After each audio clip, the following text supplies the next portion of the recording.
Então, em função das variáveis adimensionais, o nosso problema de valor de contorno ele fica com a seguinte forma.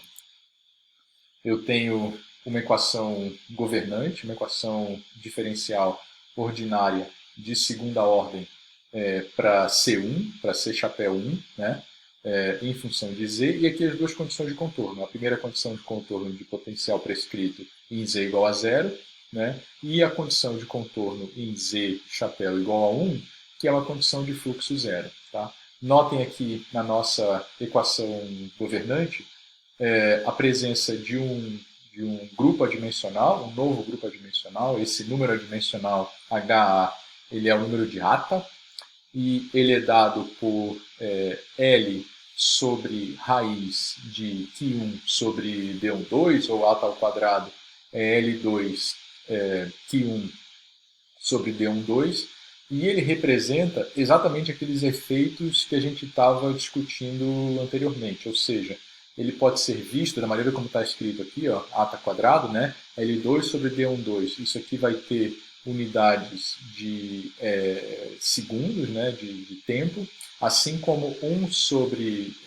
constante da reação, né, como a constante da reação tem a unidade de 1 sobre segundo, isso aqui também, o inverso disso vai ter unidade de segundo, ou seja, então é uma relação entre duas escalas de tempo. Né?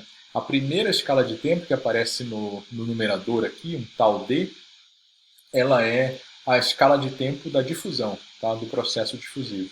Ou seja, quanto maior for a difusividade para um L especificado ali fixo, né, menor vai ser a minha constante de tempo, certo? Ou seja, mais rápido vai ser o processo difusivo. Né? Uma maior difusividade dá um tempo de difusão mais curto, certo? E também uma maior constante da reação vai dar também um tempo de reação mais curto, uma escala de tempo da reação mais curta. Né?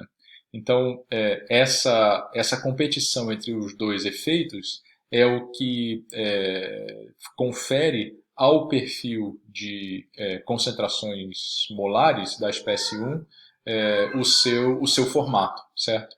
Então, se a constante de ATA, por exemplo, se o número de ATA for muito baixo, né, isso denota que a escala de tempo da difusão é muito rápida, né, ele é muito pequeno, então o soluto não tem dificuldade em avançar meio adentro, em permear, digamos, todo aquele domínio e na tendência de homogeneizar a concentração da espécie 1 naquele meio, certo?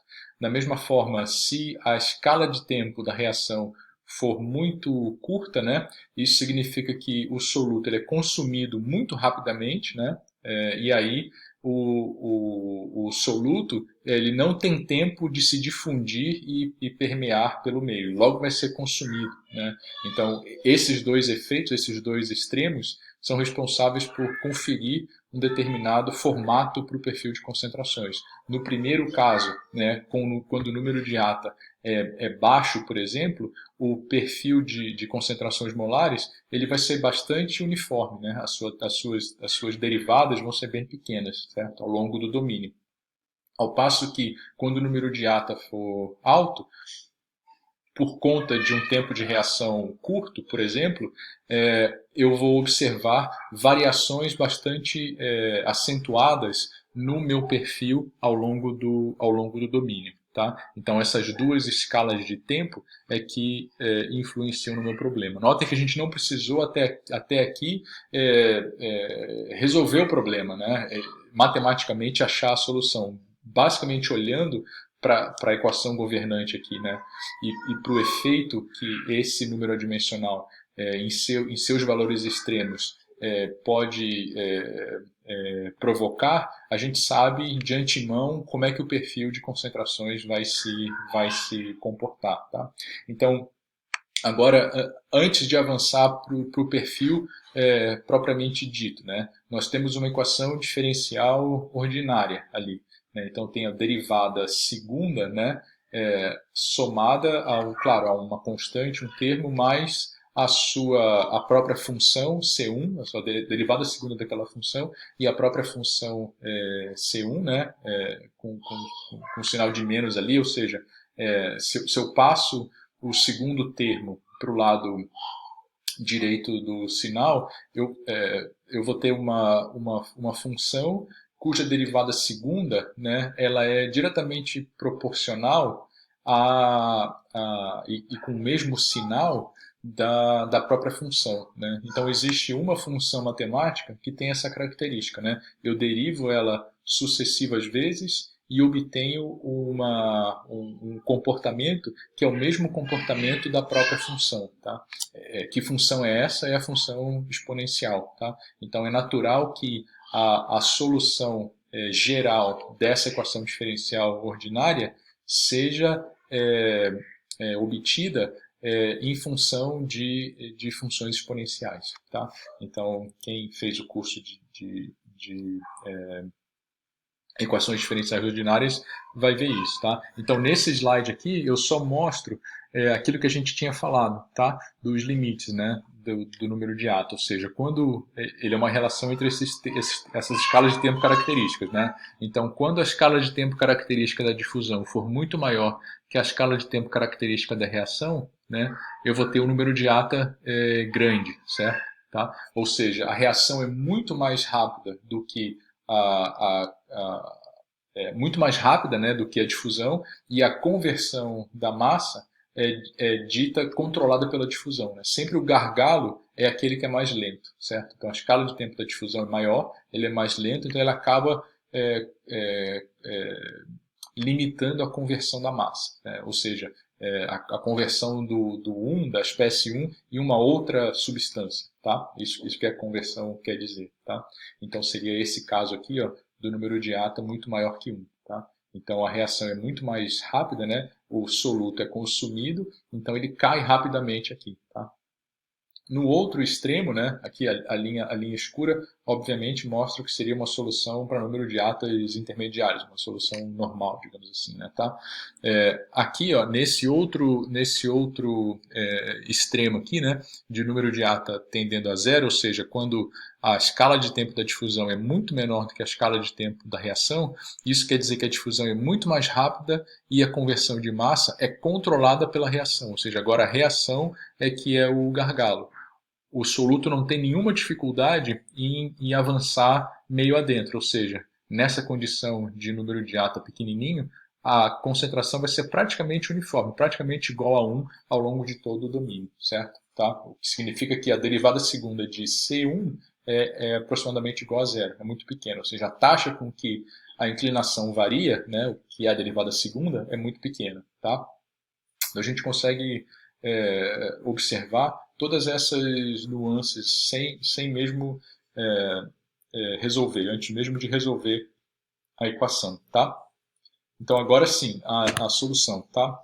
A solução geral, né, ela pode ser escrita ou em função de exponenciais, então eu poderia escrever essa solução, por exemplo, ela seria um C1 exponencial de ata z mais C2 exponencial de menos ata z, né? Essa é a solução geral da equação homogênea que a gente costuma ver, né? Mas ela pode ser escrita também em função de propriedades trigonométricas hiperbólicas, né? Como o cosseno hiperbólico e o seno hiperbólico, né? Que nada mais são do que combinações lineares daquelas funções que a gente havia falado, né? O cosseno hiperbólico de x é exponencial de x mais exponencial de menos x, e o seno hiperbólico é exponencial de x menos exponencial de menos x. Então fica meio que a gosto do freguês ou escrever em função das exponenciais direto ou escrever em função das propriedades trigonométricas hiperbólicas. Tá? Quando a gente vai falando de um problema específico lá de condução do calor, a gente vai optar pela primeira opção, tá? Que eu tinha falado ali, mas é só num caso especial e isso vai ficar claro um pouco mais lá na frente quando a gente falar. Tá? Mas então eu estou escrevendo aqui em função dessa função trigonométrica hiperbólica geral aqui. Tá? Então, da condição de contorno 4A, né, eu tenho que C1 em z igual a 0 igual a 1, e isso vai me dar a constante C1 igual a 1, certo? Isso porque o cosseno hiperbólico de 0 é igual a 1 e o seno hiperbólico de 0 é igual a 0, tá? Então isso me dá que a constante C1 é igual a 1. Da mesma forma, né, eu tenho a constante C2 sendo dada por essa expressão aqui, né, quando eu substituo a minha função C1 nessa derivada aqui e aplico em z chapéu igual a 1 igual a 0. Tá? E para isso eu vejo que a derivada do cosseno hiperbólico é seno hiperbólico e a derivada do seno hiperbólico é cosseno hiperbólico. Tá, pessoal? Então, substituindo ali esses resultados na expressão para a derivada igualando a zero, aplicando em z igual a 1, eu obtenho aquele valor de C2. Tá? E aí, utilizando as propriedades de funções trigonométricas, eu consigo condensar a minha solução nesse perfil aqui mais compacto. Tá? Ou seja, o C1 de z é cosseno hiperbólico de ata 1 menos z sobre cosseno hiperbólico de ata. Tá? Então, isso, na verdade, né, essa expressão é a expressão que, se vocês plotarem, né, vão obter um perfil desse jeito aqui, né, com esse decaimento exponencial para a concentração molar. Tá? Bom, então agora a gente pode calcular alguns parâmetros, né, associados a essa solução, que são os seguintes. O primeiro deles é o fluxo molar na origem, ou seja, em Z igual a zero. Tá? Esse fluxo molar, como o problema é em regime permanente, né, ele é a própria taxa de conversão. Tá? Ou seja, o fluxo de massa ou de número de mols, vou só voltar uns slides aqui, né, que passa por essa superfície aqui em Z igual a zero, certo?